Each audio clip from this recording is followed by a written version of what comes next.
Vietnam. Nothing can prepare you for what you'll experience in this country. From the $2 salt cream coffees around Saigon to the sweeping mountains of Ninh Binh, 2 weeks isn't enough.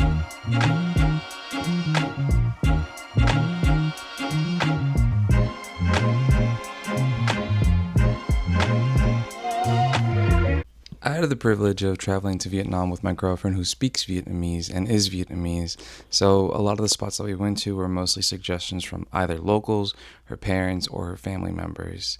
So it's a little bit more organic in my opinion. The spots that we did genuinely enjoy, that we know we're going to be coming back to, I will be putting a gold star right next to them. So we are officially in Vietnam.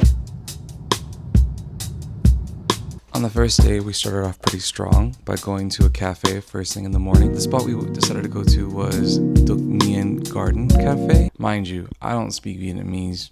Most of these restaurants, these places I'm going to be talking about, I can't pronounce them correctly, so bear with me. But it was a great spot. There was multiple water fountains, luscious greenery, great coffee. And the initial idea was to go in for a light snack with a coffee, but we ended up getting a whole meal. The whole thing probably cost us around like $5 or so. It's pretty good. But the family ended up still being hungry, so we went over to a relative's banh mi shop.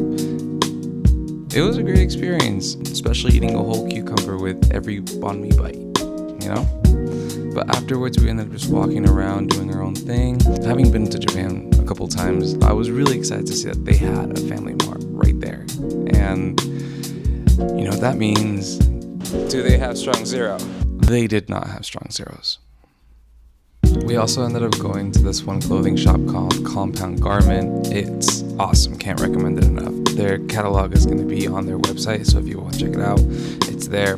But it's very strong streetwear, hype beast type of feel, but you don't get the eye-gouging prices. I came out with this snazzy shirt around $24. I loved it. Gold star. We also had to check out this one pizza shop called Pizza 4Ps. People rave about it over in Vietnam. Did not disappoint. It was valid. The ambiance is nice. The first thing we got was a burrata tomato salad that was around like $7. And then we got a crab tomato cream pasta with ricotta cheese that was around $7 or so. We ended up getting 2 pizzas, one whole pie being the burrata parm and ham, which was around $11. And then we got a half and half pizza that was a miso cream pizza with another burrata and ham, but it had more protein on it, so I think it was worth it. That one ran us like $15. Truthfully, most of it was artisanal pizza, so they really care about presentation and obviously ingredients. It was fresh, delicious. I've had better pizza in Los Angeles, but that's just me. I still ate it though. After taking in all the calories, we had to find a way to burn them out, so naturally we went to Ho Chi Minh's nightlife, specifically to District K.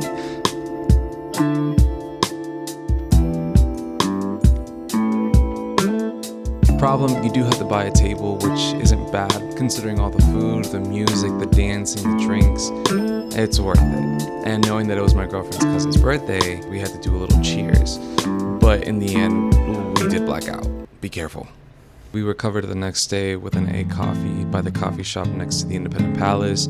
We did a little tour around it, seeing discontinued helicopters, see rooms where important decisions were made during the American War. At least that's what they call it. Don't come at me. But right next door, there was the War Remnants Museum, which is very sad, but incredibly informative. Not only did we see used planes, tanks, artillery, but there is a specific room dedicated to Agent Orange. Now, if you don't know what Agent Orange is, it's a chemical that was used by the US and covered across the foliage and crops of Vietnam in order to affect the Vietnamese soldiers and the citizens.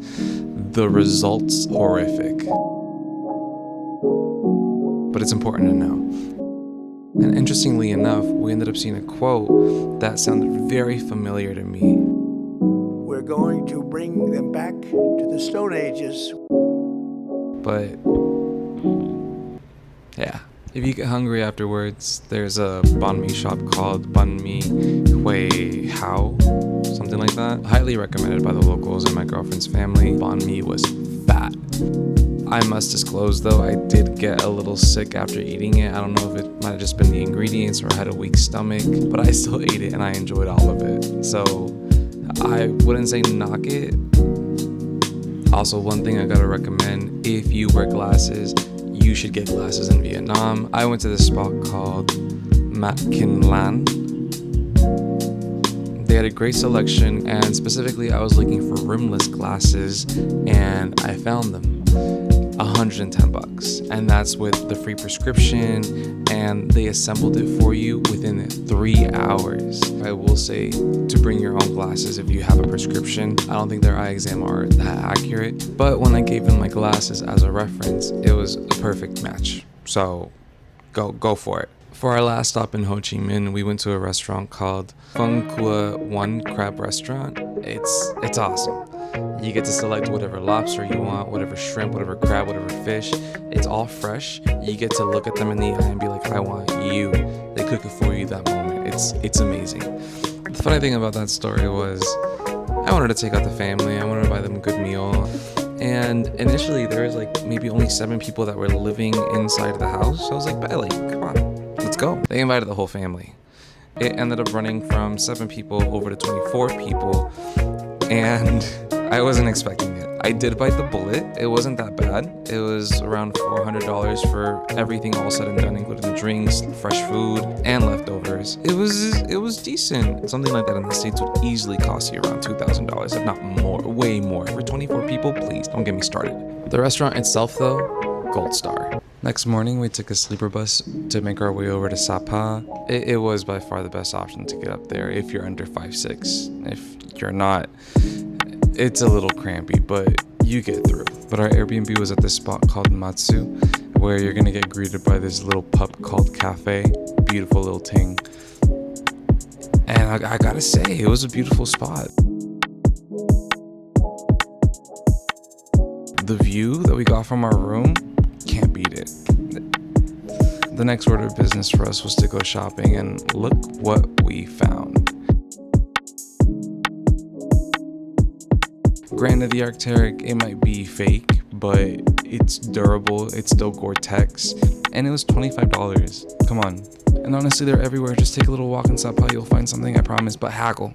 Make sure you haggle. The next morning, we got some breakfast at a cafe called Fancy Pan Terrace Cafe.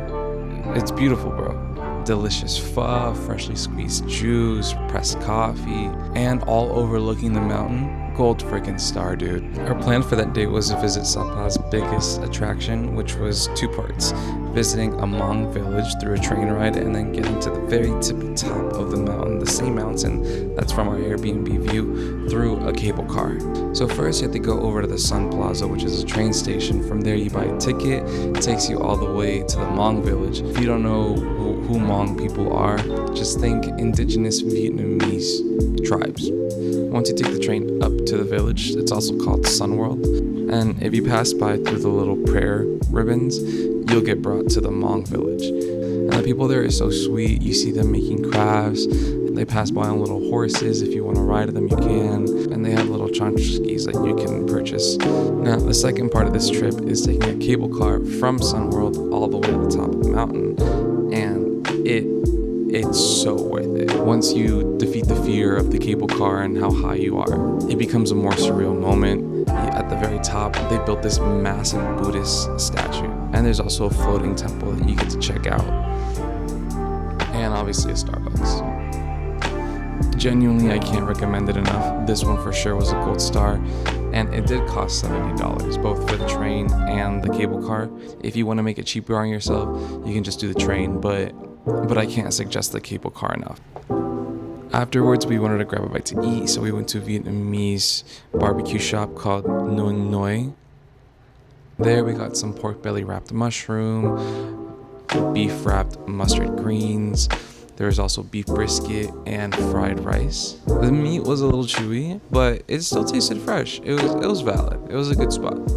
Our last day in Sapa was pretty fast. We just picked up a coffee, and then we tried out this pho shop that's known mostly for just that one thing they have on menu, and it's like a gravy-ish type of pho. It's a little bit on the thicker side.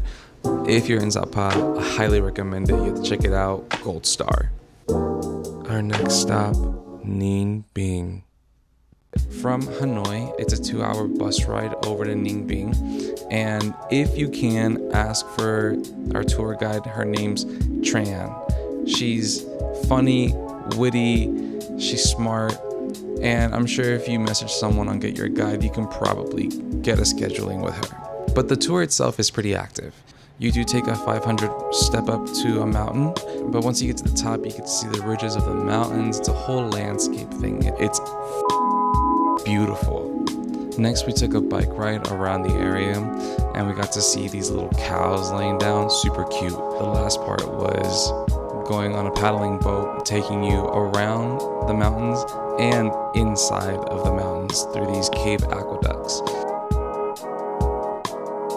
It was a really good moment and by far a highlight in our trip. I can't stress it enough.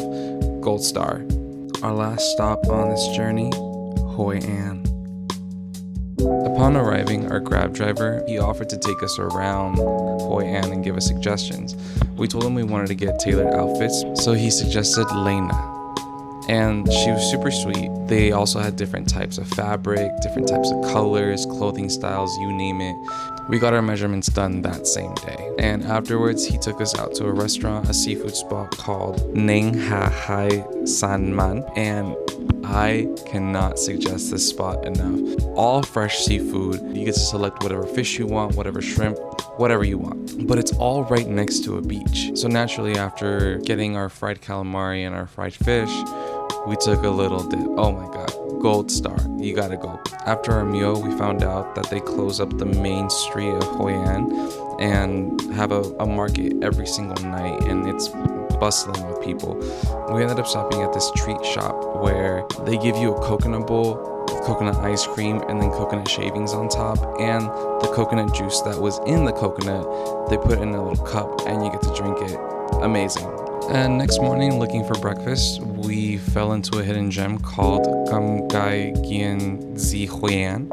I don't remember the exact name of the dishes, but it was a very unique texture on the noodles, and they had crispy chips on the side. We also got a plate of chicken rice with basil and chip-like wontons. If you're in Hoi An, check it out, gold star. I think, though, my favorite part of the trip was meeting this artist called Le Dectu. And you'll see him. He's sitting outside of the streets just drawing landscapes, watercoloring the entire thing. And it's organic talent. This particular piece that I bought from him, he painted that same day for me. And it ran me like 30 bucks. If you're interested in any of his craft or maybe wanting to buy one, check out his IG. That same day, we got a call back from Lena saying that our measurements were set and we just needed to come in and do certain adjustments. We did, and it was a success. And I think the entire thing cost us around like $150. And for our dinner, we really wanted to try banh xeo since we hadn't tried it yet in Vietnam. And we asked around from the locals, and most of them were saying this one spot called Na Hang Gien Bale. And they did not flake on that recommendation. It was incredible. The taste of the banh xeo, the portions of what you get, it was spectacular and truly genuinely a gold star. Now, I know I keep throwing around food spots out there, but we're foodies, so that's mostly what we did. But if you're hungry and you want a little breakfast dessert, you have to check out Croissant Taiyaki. They have so many options of croissants, whether it's milk cream, pistachio, bacon and egg. They also have a sea salted caramel tart. Gold star, gotta check it out. Our objective for that day was for me to get some tailored leather shoes to go alongside with the suit. And they were quick. They got my measurements that same day. They said come back tomorrow, which was also the very last day that we were in Hoi An. So we were just a little bit worried, but we got there, boom, they were ready and they fit perfectly. They looked really nice, and that one ran me around like $70. The last thing we did in Hoi An was stumble upon a photographer's exhibit, and this was pretty cool because he went around all of Vietnam to different areas and Hmong villages, and not only did he capture images of them, but he also was able to get a sample of their clothing and then put it up in display and show each region how each Mongol dresses. It was a really good expose. And if you have some spare time, take a little walk. It's free as well. So our last stop, Ho Chi Minh. My girlfriend's cousin was still celebrating his birthday, so we went out. We went to Gangland, heard some music, danced a little, got some drinks, and we ended the trip on a very nice note. We made our way back to LA. Thank you so much for watching. I really hope that you enjoyed the video and that it helped you curate your itinerary for whenever you're going to Vietnam. But if you liked the video, please give a thumbs up, be a blessing. But go out there, bro. Go to Vietnam. Until next time, bye.